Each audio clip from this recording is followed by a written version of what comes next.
Olá, meus amados irmãos, a paz do Senhor Jesus, como vocês estão?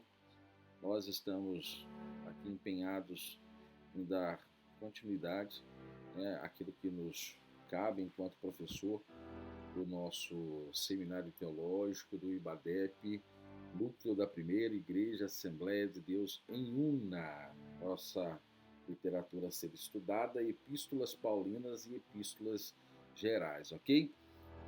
Tome a sua literatura, traga também a sua Bíblia Sagrada. Vamos lá? Vou te esperar um momento. Ok, já acredito que está em mãos. Eu não sei em que horas você vai visualizar esse vídeo, seja de manhã, de tarde ou à noite, mas certo que você o verá, porque é conteúdo obrigatório, né, para a nossa disciplina, que desta vez terá todo o conteúdo ministrado através destas videoaulas com o nosso último encontro para realizarmos as nossas provas. Então fique atento às informações, sempre que você encontrar, aquele alvo com as flechas, saiba que é informação pertinente do nosso questionário, ok? Então bora lá para a nossa aula. Sejam todos bem-vindos, aqueles que não são alunos também sejam bem-vindos, da mesma sorte, que Deus possa nos abençoar. Como nós já dissemos, a nossa disciplina é Epístolas Paulinas e Gerais. Esta é a segunda aula de 5 aulas que será ministrada para os irmãos. E nesta segunda aula falaremos acerca da primeira e da segunda carta que o apóstolo Paulo escreveu à cidade de Corinto, ou seja, a carta que o apóstolo Paulo escreveu aos nossos irmãos, aos coríntios, ok? Vamos falar inicialmente um pouco sobre esta cidade. Corinto era uma grande metrópole comercial, rivalizava à época com Esparta, com Atenas, mas era uma das maiores, mais ricas e mais importantes cidades do Império Romano. Era inclusive a capital da província romana da Acaia e possuía uma população de aproximadamente 400 mil habitantes, e só era ultrapassada neste momento histórico por Roma, capital do Império, Alexandria, no Egito, e Antioquia, na Síria, e era situado ali no istmo da Grécia, situado então a 80 quilômetros de Atenas. Era a principal rota comercial do Império, em especial por seus ancoradouros, afinal, por eles passava o comércio de todo o mundo. Viajar de navio naquela época era muito perigoso. E circuncidar, então, a extremidade do sul da Grécia era muito arriscado. Para evitar essa volta, o comércio do leste a oeste, entre Roma e a Ásia, se valia então do istmo de Corinto como ponto de escala. Aí você pergunta, irmão Marcos, o que seria esse istmo? Na verdade, o istmo, em especial o istmo de Corinto, ele mediu aproximadamente 6 quilômetros de largura na sua parte mais estreita, ok? E por sua posição estratégica, permitiu o controle, então, das rotas comerciais entre leste e oeste, como nós já citamos. E, nesse sentido, a cidade de Corinto foi construída próximo a esse istmo para aproveitar, então, da sua posição privilegiada, assim podemos dizer. O uso comercial em relação ao istmo, em especial o contexto da navegação, porque quando nós falamos de um istmo, nós estamos falando de uma estreita faixa de terra. Então, os navios que desejavam evitar esse trajeto perigoso ao redor ali do Peloponeso usavam o istmo para economizar tempo. Mas como assim, professor? Se era uma estreita faixa de terra, como que os navios, as embarcações, então, utilizavam para economizar tempo? Então, como não havia um canal, como há nos dias de hoje, foi feito um canal, nessa região, conhecido como o canal ali de Corinto. Os irmãos podem pesquisar. Como esse canal feito por mãos humanas não havia nesse período da antiguidade, então utilizavam-se uma estrutura chamada dióculos. Dióculos, que era uma estrada pavimentada com trilhos de pedra, sobre o qual pequenos navios eram arrastados por terra sobre carroças com roça. E esse sistema funcionou como um antigo caminho de ferro que durou até o século IV antes de Cristo. E a partir desse momento iniciou-se então a escavação para que pudesse então facilitar a passagem de navios nessa região, evitando então toda a região ali do Peloponeso, ok? Hoje o canal então tem aproximadamente 6,4 km de extensão, 24 metros de largura, altas paredes rochosas, né, de até 80 metros de altura, e hoje é uma atração turística e ainda usada por pequenas embarcações, ok?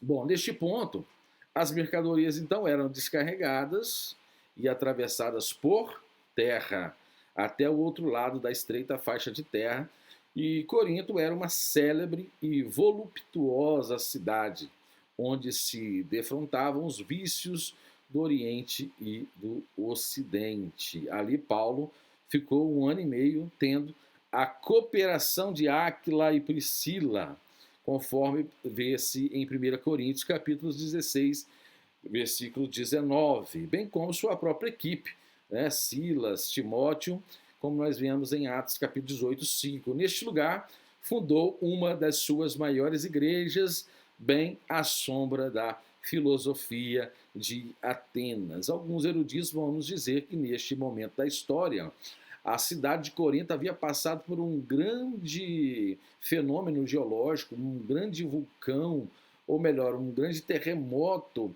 havia desestabilizado toda aquela cidade, e essa cidade estava em um processo de reconstrução.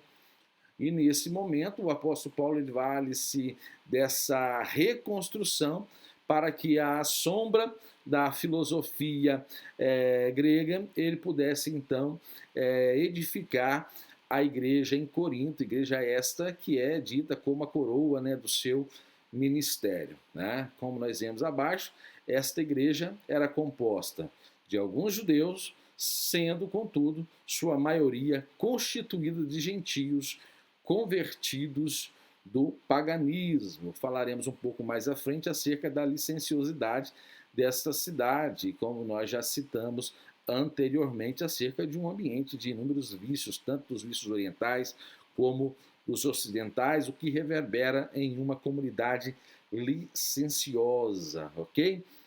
Seguindo, então, a primeira carta aos Coríntios, que fora dito até agora, uma introdução acerca da cidade, um contexto histórico, mas a primeira carta temos como autoria o apóstolo Paulo, a data cerca de 55 a 56 depois de Cristo, e o tema problemas na igreja, também as suas soluções. E como palavras-chave nós temos a cruz, pecados, pecados sexuais, dons espirituais, amor e ressurreição.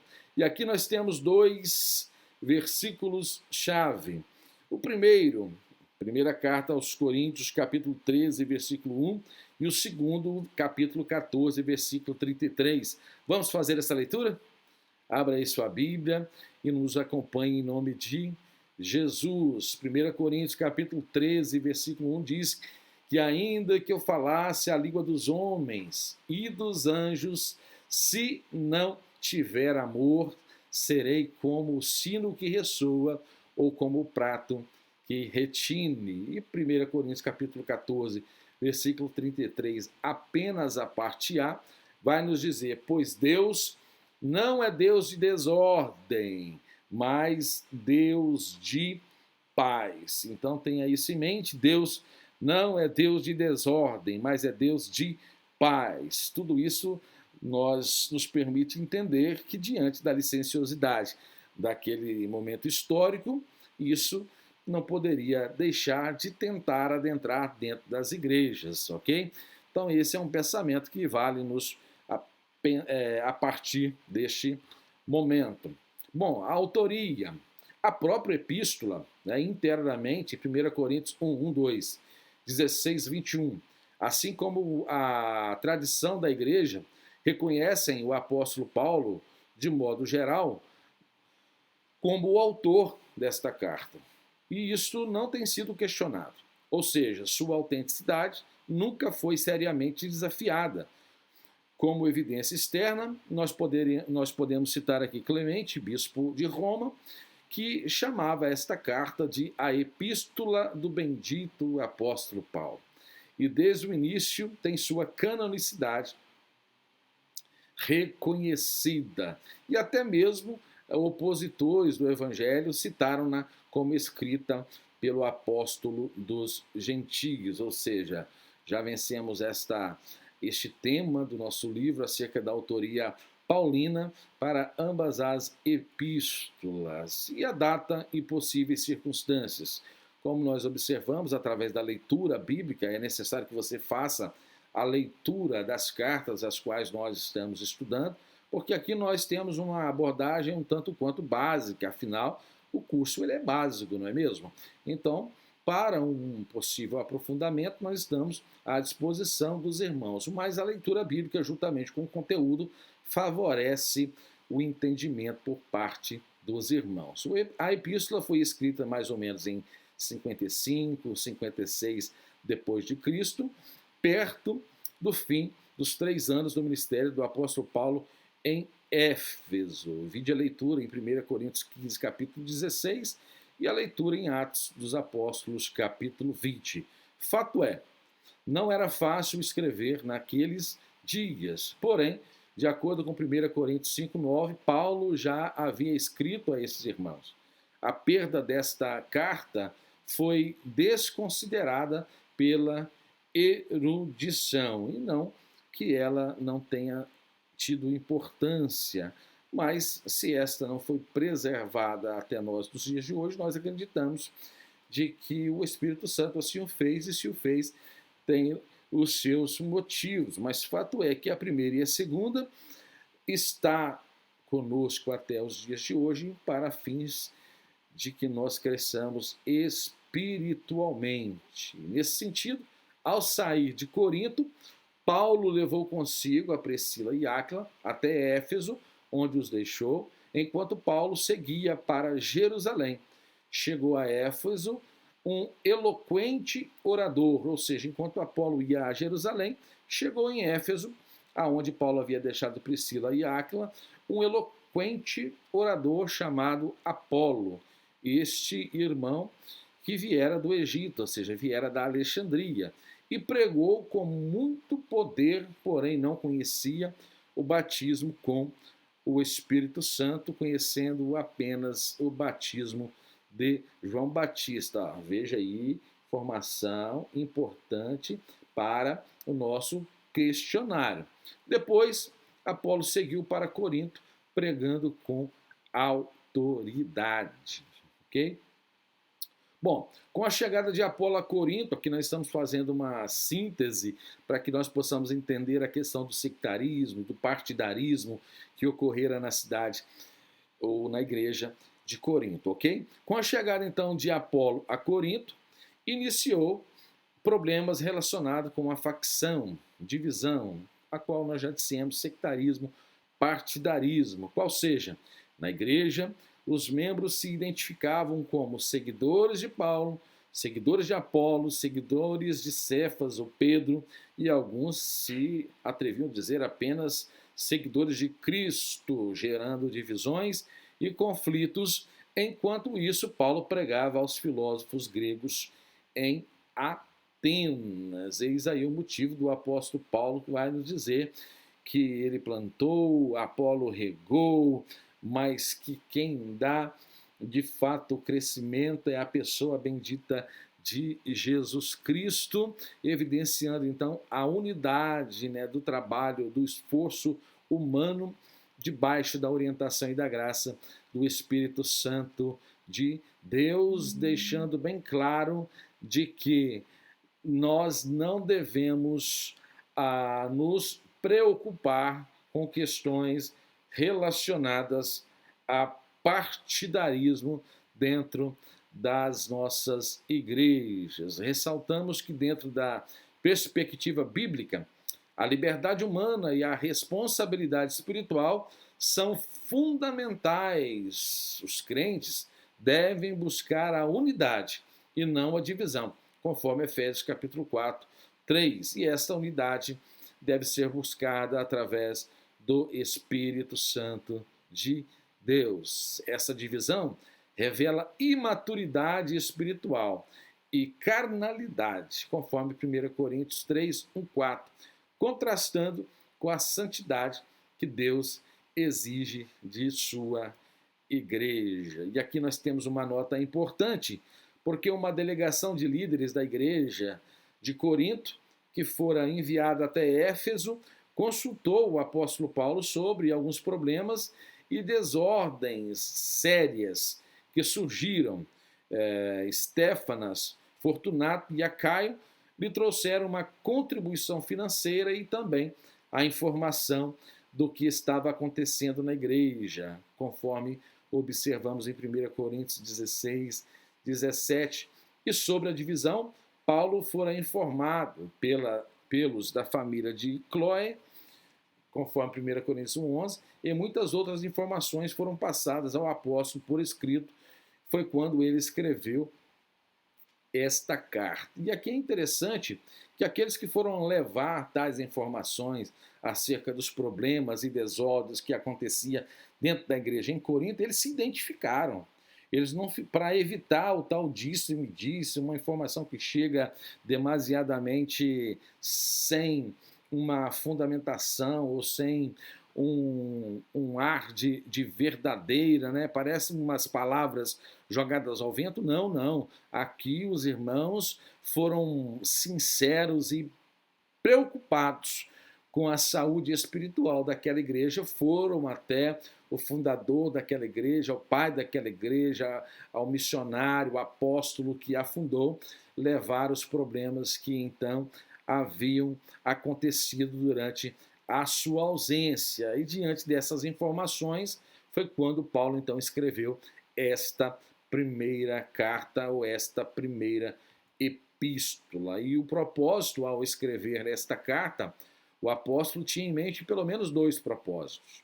O primeiro era tratar dos sérios problemas da igreja em Corinto, de que fora informado, pecados que os coríntios não levavam a sério, mas que Paulo sabia que eram graves. E também aconselhar e doutrinar sobre variados assuntos que os coríntios lhes encaminharam por escrito. Isso incluía assuntos doutrinários e de conduta e de pureza, tanto individual como da congregação. E aí, diante de uma igreja com tamanhos problemas tão sérios, você desistiria da igreja?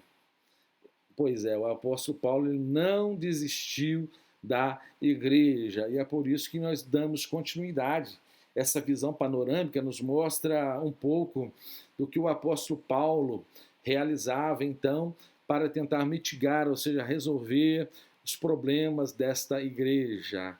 Esta epístola trata dos problemas que uma igreja experimenta quando seus membros continuam carnais. E aí, como que você recebe esta palavra durante essa aula? Que a igreja, ela evidencia problemas, experimenta certos tipos de problemas quando seus membros continuam carnais. Às vezes nós gostamos muito de delegar as responsabilidades e os problemas apenas para as nossas autoridades espirituais, não é mesmo? Então poderíamos, enquanto membros da igreja de Corinto, jogar toda a irresponsabilidade nas costas do apóstolo Paulo. Ele não estava aqui, ele deixou de cuidar da igreja, ele seguiu o seu ministério e, não obstante a tudo isso, os irmãos poderiam ter permanecido na fé em Cristo Jesus, mesmo na ausência, né, do seu pastor fundador.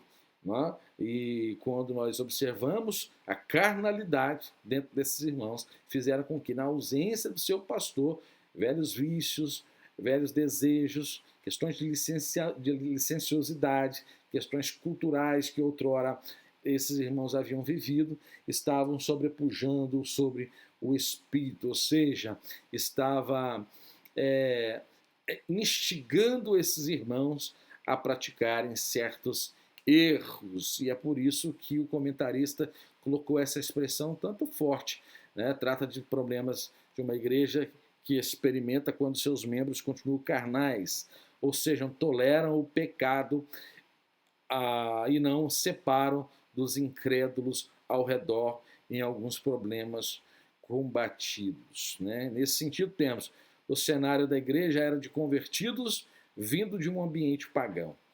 Então, eis aí um problema cultural. Né? A velha carne ainda incidido e pedido certas questões litúrgicas outrora praticadas. A igreja tinha muitos problemas, como a própria crise de liderança, que causava divisões. Falamos isso já em momentos anteriores, Apolo, Cefas, Paulo, Cristo, costumes imorais que permaneciam sem solução. Ainda tínhamos um grupo entusiasta da igreja que alardeava seus dons espirituais em detrimento do restante da igreja. E havia o que não poderia faltar, obviamente, dentro desse contexto, um grupo legalista, né, judaizante, que estava preocupado com regras de alimentação, e aqui podemos dizer que relacionado, né, à liturgia levítica da dieta do povo judeu, o que também trazia alguns problemas para dentro da igreja. Nesse sentido, havia ainda pessoas que se comportavam mal na ceia do Senhor. Outros espalhavam falsos ensinos a respeito da ressurreição. E essas questões e outras, oriundas da composição multiétnica dos gregos e romanos e judeus, e da mistura de classes, ricos, pobres e escravos, caracterizavam uma igreja singular e, infelizmente, cheia de confusões. E aqui nós podemos afirmar que, contudo, mesmo dentro de uma igreja cheia de problemas, era a igreja que o apóstolo mais amava, enquanto em Romanos nós temos o deleite do teor teológico paulino para a igreja de Roma, reconhecida até nos dias de hoje como grandes ensinamentos teológicos. A carta que Paulo escreve aos Coríntios é uma carta que, de fato, Paulo escreve para uma igreja a qual ele mais amava. E se você observar, aproximadamente 1/3 de toda a sua literatura fora dirigida a essa comunidade. Não entendi, irmão Marcos. Olha, se você pegar toda a literatura paulina, as 13 cartas escritas pelo apóstolo Paulo, se você observar o tamanho dessas duas cartas, equivale a 1/3 de toda a escrita, de toda a literatura. Ou seja, o apóstolo Paulo tinha um carinho e um amor por essa igreja demasiadamente. Isso nós podemos asseverar mediante as linhas das Sagradas Escrituras. E aqui nós temos uma cena que visualiza uma síntese de todos os 16 capítulos desta primeira carta. O primeiro capítulo trata de facções na igreja. O segundo capítulo evidencia a sabedoria de Deus, a grandeza da igreja. Capítulo 4, Paulo defende o seu apostolado. Capítulo 5, um possível caso de incesto que acontecia dentro da igreja. Capítulo 6, demandas judiciais e outras questões de ordens imorais que também aconteciam dentro da igreja. Capítulo 7, o apóstolo Paulo fala acerca do casamento. Capítulo 8, acerca das coisas sacrificadas aos ídolos. Capítulo 9, o apóstolo Paulo fala acerca da legalidade do salário dos ministros. Do capítulo 10, o período da queda. E aqui entra a questão dos judaizantes acerca da dieta levítica, ou seja, de alimentos. O capítulo 11, a participação da mulher no culto e também trata da ceia do Senhor.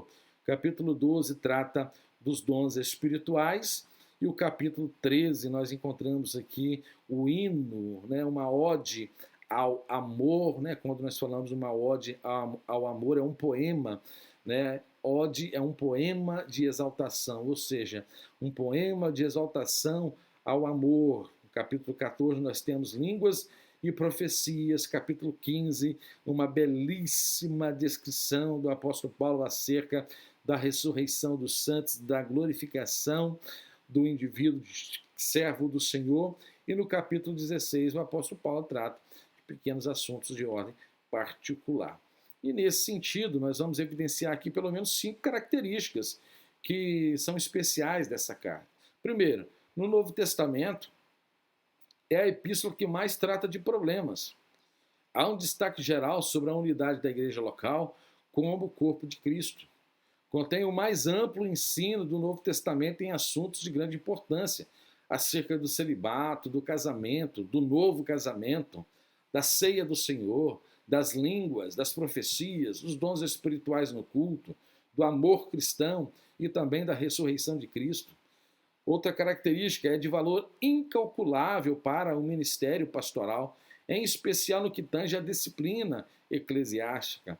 E, enfim, salienta a possibilidade indubitável do decair na fé, ou seja, da graça ser resistida, que é um ponto muito interessante e debatido aí nos grandes debates teológicos, em especial acerca do calvinismo e do arminianismo, mas nós acreditamos que existe sim para aquele que serve ao Senhor, se não vigiar, se não se fortalecer no Espírito Santo, sim o decair na fé.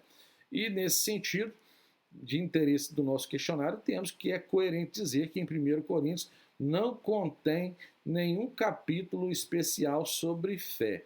Tem um capítulo aqui falando de inúmeros problemas sobre o amor, sobre a ceia, sobre possível caso de incesto, sobre paganismo, sobre dieta levítica, enfim, temos assuntos, inúmeros assuntos, menos assunto que fala de uma abordagem principal, a fé, ok?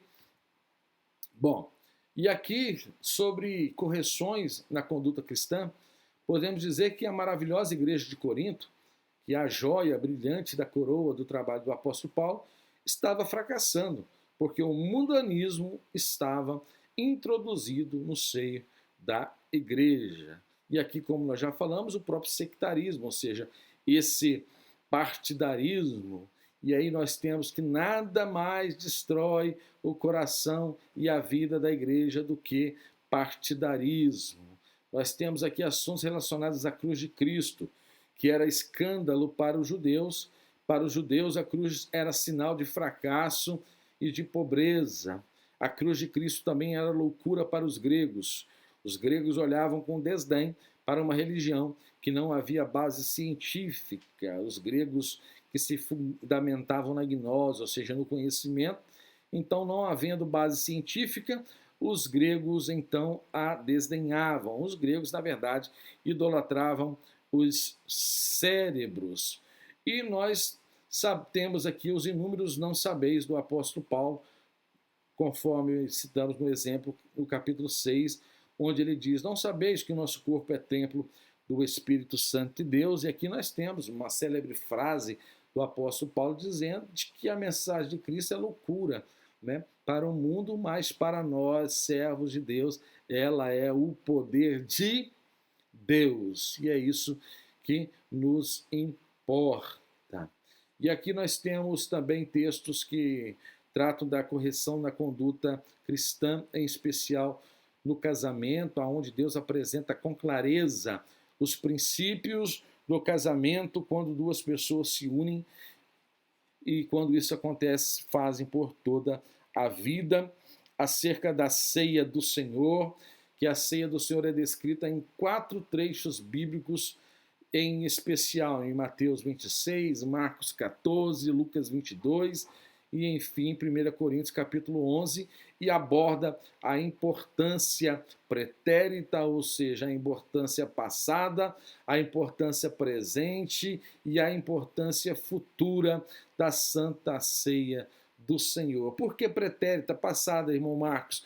Porque ela é um memorial. Nós, todas as vezes que nós comemos e bebemos deste pão, nós fazemos memória do sacrifício de Cristo Jesus. Por que ela tem importância no presente? Porque, para além do memorial, ela também é um ato de comunhão da igreja com Cristo. E porque ela ainda tem uma perspectiva futura, porque a Santa Ceia do Senhor é um antegozo do reino futuro de Deus e do banquete messiânico, onde o próprio Cristo diz que naquele grande dia nós cearemos com ele nas mansões celestiais. Oh, glória, você pode adorar e exaltar o nome do Senhor Jesus por causa disto.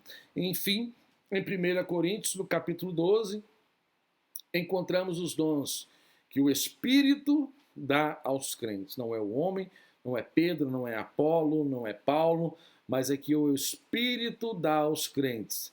Aqui o apóstolo Paulo evidencia a transformação na vida dos crentes após os mesmos abandonarem o culto aos ídolos mortos para adorar o Cristo ressuscitado. É interessante que a gente vem de uma aula onde nós trouxemos a abordagem do apóstolo Paulo à igreja de Roma, e lá nós aprendemos que dentro da teologia do apóstolo Paulo aos romanos, nós aprendemos acerca dos 3 estados teológicos, da justificação, da santificação e da glorificação. O apóstolo Paulo, na primeira carta aos Coríntios, ele continua praticando esse exercício, ou seja, nós alcançamos ou recebemos da parte do Senhor, do Espírito Santo de Deus, o Espírito Santo da verdade, os Espíritos, o Espírito Santo, os dons que o Espírito dá à igreja após sermos libertos e vivermos uma vida de fidelidade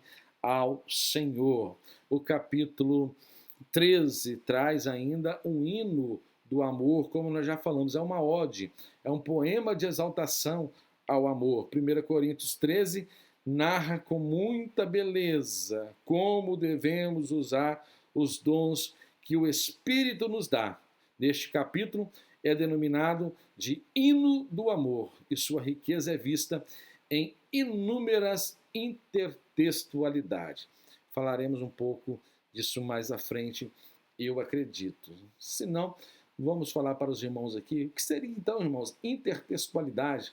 É quando você pega uma literatura, um livro, e pode ser a própria Bíblia Sagrada, ou um clássico da literatura, um livro de Shakespeare ou de qualquer outro autor famoso, e você pega algum fragmento desses livros e consegue alocar em outras narrativas, em outras literaturas.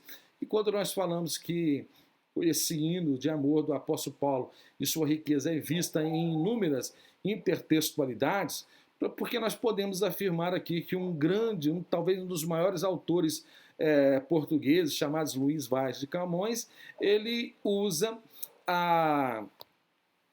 esse hino, essa ode, né, desse hino do apóstolo Paulo em um de seus sonetos, ok? Então isso é certo. Luís Vaz de Camões utiliza a literatura paulina em um de seus sonetos, né? Na sua obra Rimas, né? Nós temos o soneto número 5, aonde Luís Vaz de Camões, o autor, ele faz essa intertextualidade utilizando fragmentos do texto paulinos. E nós temos ainda, assim podemos dizer, mais contemporâneo, o próprio cantor secular chamado Renato Russo, que foi líder de uma banda muito conhecida no Brasil, chamada Legião Urbana, que em uma de suas canções, chamada Monte Castelo, ele faz citação do texto paulino, isso para evidenciar, irmãos, não estou fazendo apologia a ouvir Legião Urbana, não, de maneira alguma, eu estou apenas evidenciando a riqueza da poesia paulina em 1 Coríntios capítulo 13, que durante gerações, né, também iluminou a mente de outros autores, né, com suas palavras e fora citado, como eu disse, para os irmãos. E aqui nós temos ainda as colunas do Evangelho de Paulo.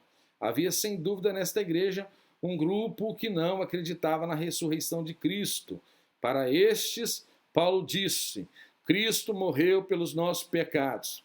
Ele foi sepultado, ressuscitou ao terceiro dia, foi visto por uma enorme gama de testemunhas e podemos, assim dizer, com grande segurança, que o apóstolo Paulo tinha certeza de que ele foi assunto ao céu e, conforme o seu próprio texto, ele pode afirmar de que haverá, né, a transformação deste corpo, ou glória, conforme o apóstolo Paulo, na sua primeira carta, a qual nós estamos abordando, 1 Coríntios, capítulo 15, a partir do versículo 51, que ele diz: eis que vos digo um mistério, na verdade nem todos dormiremos, mas todos seremos transformados ante ao toque da última trombeta, aleluia. Então o apóstolo Paulo, ao combater esta heresia da dúvida acerca da morte e da ressurreição de Cristo, ele pôde asseverar: Cristo morreu pelos nossos pecados, foi sepultado, ressuscitou, foi visto por uma gama de testemunhas, oh glória, e em breve voltará. Amém?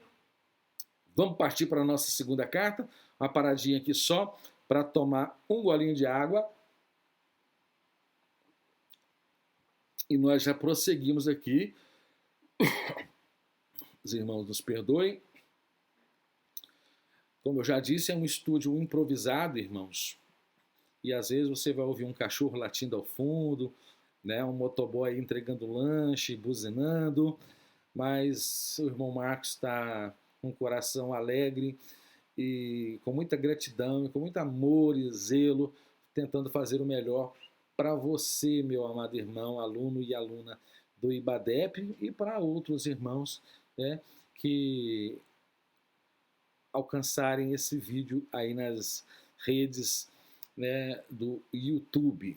A segunda carta que Paulo escreve aos Coríntios, o apóstolo Paulo é o autor, a data da escrita possivelmente entre 55 e 56 depois de Cristo. O tema é a glória através do sofrimento. Palavras-chave, aqui nós temos consolação, sofrimento, ministério, glória, poder, fraqueza.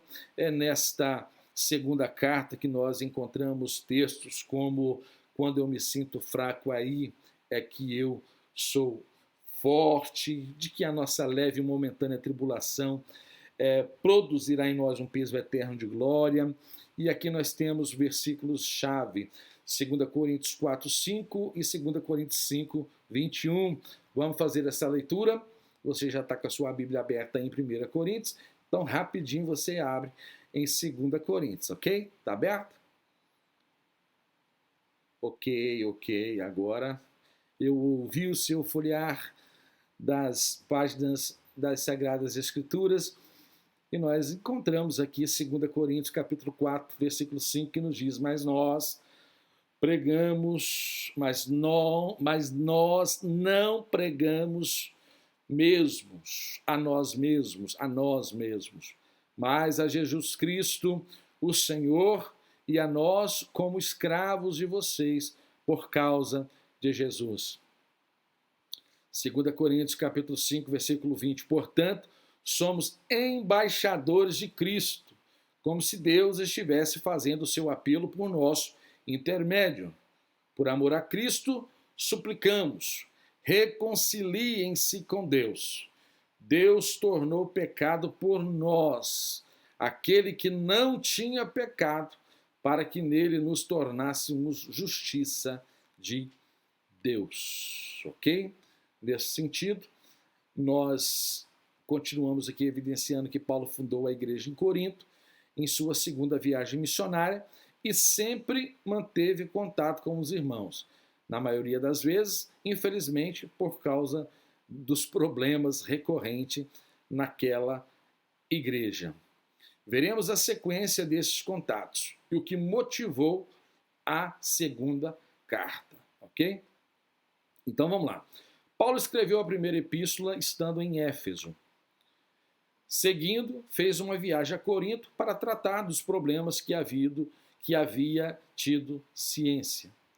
Retornando a Éfeso, após uma estadia trabalhosa, imaginamos, quão árdua foi a tarefa de Paulo em Corinto, informes chegaram de que seu apostolado estava sendo questionado. Em resposta, Paulo escreve a segunda carta a ele estando na Macedônia, no outono, conforme o próprio texto bíblico. Essa informação é importante para o nosso questionário, ok? Pouco depois, Paulo viajou outra vez a Corinto, ficando ali por 3 meses e de onde escreveu, conforme nós já ensinamos na nossa primeira aula, a carta ou a epístola aos Romanos. Em síntese, Paulo encontrou Tito, que estava de volta de Corinto, com a notícia de que a primeira carta enviada tinha alcançado o objetivo, mas que ainda havia líderes na igreja que quiseram negar que Paulo fosse um genuíno apóstolo de Cristo. Foi então que Paulo escreveu esta epístola e a mandou pela mão de Tito, antes de ele pessoalmente viajar para Corinto. O propósito da epístola parece ter sido a vindicação de Paulo e de sua posição de apóstolo de Cristo, lembrando aos membros da igreja que ele a fundara e que tinha, portanto, direito de dirigi-la. Um pouco mais tarde, Paulo chegou em Corinto e invernou ali, conforme planejara em 1 Coríntios capítulo 16, 5, 6, enquanto estava em Corinto, escreveu, como já dissemos, a carta aos Romanos. Essa ideia de questionar o apostolado não foi apenas o apóstolo Paulo que passou por essas questões. Até mesmo o apóstolo Pedro, em sua segunda carta, onde nós vamos ver isso um pouco mais à frente, teve o seu apostolado questionado, né? Novas lideranças, pessoas que chegam, né, cheias de autoridade, sabemos lá de onde, e costumam querer tirar as bases construídas.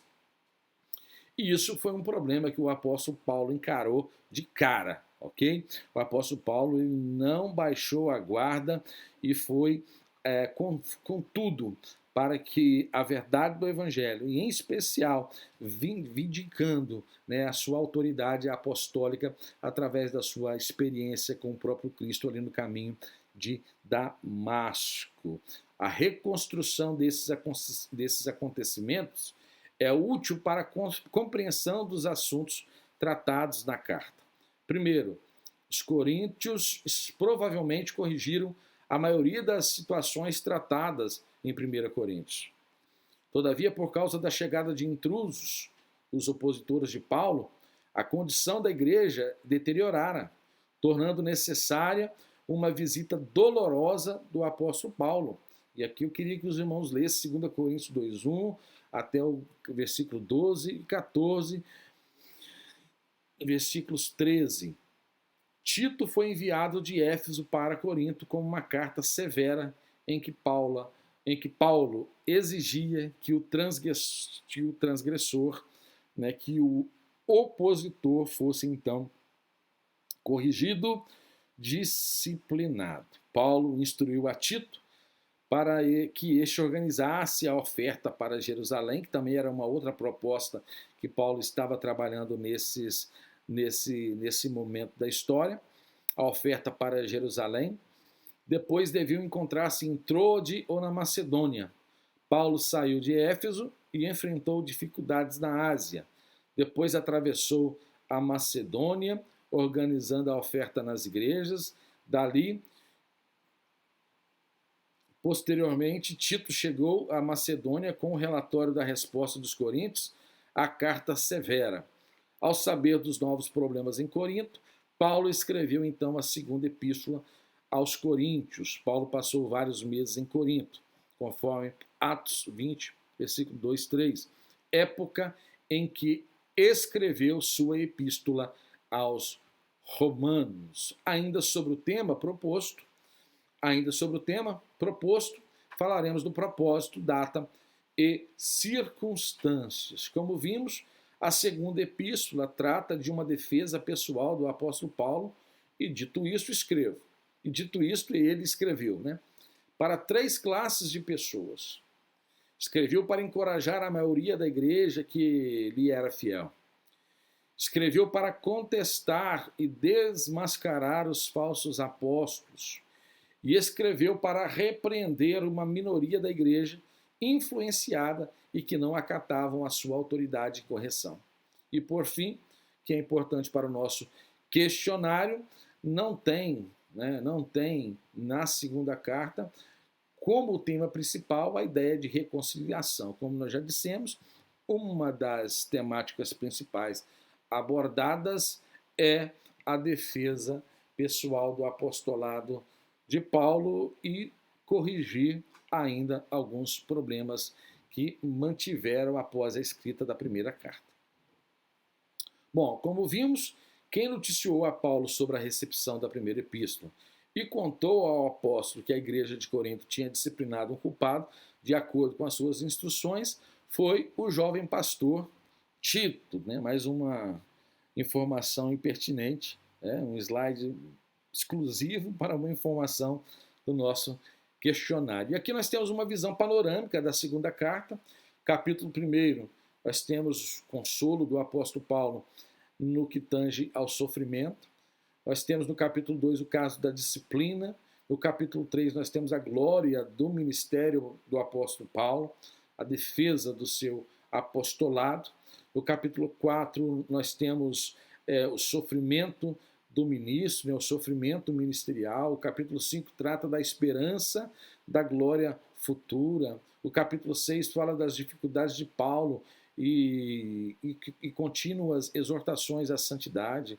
Capítulo 7 nos traz informação de Tito e a alegria de Paulo, a oferta para a igreja mãe, estímulos aos irmãos para ofertarem à igreja em Jerusalém, a aparência pessoal de Paulo e a autoridade apostólica mais uma vez é retomada, Paulo e os falsos apóstolos e o sofrimento pelo evangelho, a visão do paraíso e o espinho da carne, e as advertências e saudações finais que eram características constantes nas cartas do apóstolo Paulo. E aqui nós temos pelo menos algumas características especiais em 4 fatos. É a mais autobiográfica das epístolas paulinas. Como assim, irmão Marcos? É onde Paulo mais fala acerca dele mesmo. E por que ele faz isso? Ele queria aparecer, será? Ele queria ganhar uma notoriedade, será? De maneira alguma. Você já entendeu até agora de que até então o seu apostolado estava sendo questionado. Havia dúvidas dos seus opositores acerca do seu apostolado. Então, faz com que essa carta seja mais autobiográfica do que as demais epístolas paulinas. Aqui ele fala das suas experiências com Deus, ele fala do seu chamado para com Deus, assim exortando aqueles que eram fiéis a ele e, da mesma maneira, também criticando os seus opositores. Outra característica, ultrapassa todas as demais epístolas no que tange à revelação da intensidade e profundidade do amor e do cuidado de Paulo por seus filhos espirituais. Como eu já disse, o apóstolo Paulo amava a igreja em Corinto. Alguns autores dizem que a igreja em Corinto era a coroa da glória do apóstolo Paulo. E o apóstolo Paulo tratava aqueles irmãos com total desvelo, ou seja, um excesso de zelo, e esses são motivos mais que nobres para a escrita dessas 2 cartas do apóstolo Paulo, para cuidar daqueles irmãos. 3. Contém a mais completa teologia do sofrimento do homem do Novo Testamento. E termos chaves como fraqueza, aflição, lágrimas, tribulação, sofrimento e inúmeras outras. Essa epístola destrói o pensamento teológico odierno, ou seja, o pensamento teológico moderno. Essa epístola destrói a teologia da prosperidade dentro dessa ótica neopentecostal, destrói a teoria do teísmo aberto dentro dessa ótica neopentecostal, aonde inúmeros homens que se dizem homens de Deus apontam o dedo para a cruz de Cristo e diz que tem que ser hoje, tem que ser agora, e é do meu jeito e não é do teu jeito. Então essa carta, de fato, a segunda carta do apóstolo Paulo, vai evidenciar, né, todo o sofrimento que este homem de Deus, ou que os homens de Deus precisam passar em prol da sua fé, ou seja, através de todas as aflições. O apóstolo aprendeu a conhecer melhor a Deus, ou seja, teve um ministério árduo. E nós temos aqui algumas questões relacionadas à liberdade do cristão. Há quem diga que por causa dessas visões celestiais, Deus permitiu que Paulo sofresse um impedimento físico. É aquele velho deslumbre e debate acerca do que seria o espinho na carne do apóstolo Paulo. Ainda é possível observar o relato de Paulo aos Coríntios acerca da generosidade das igrejas da Macedônia em favor do fundo de socorro para a Palestina contra a fome, embora pobres, primeiro se haviam dado ao Senhor, assim como todas as igrejas da Ásia Menor e da Grécia, que também contribuíam uma oferta para a Palestina ou para a igreja em Jerusalém.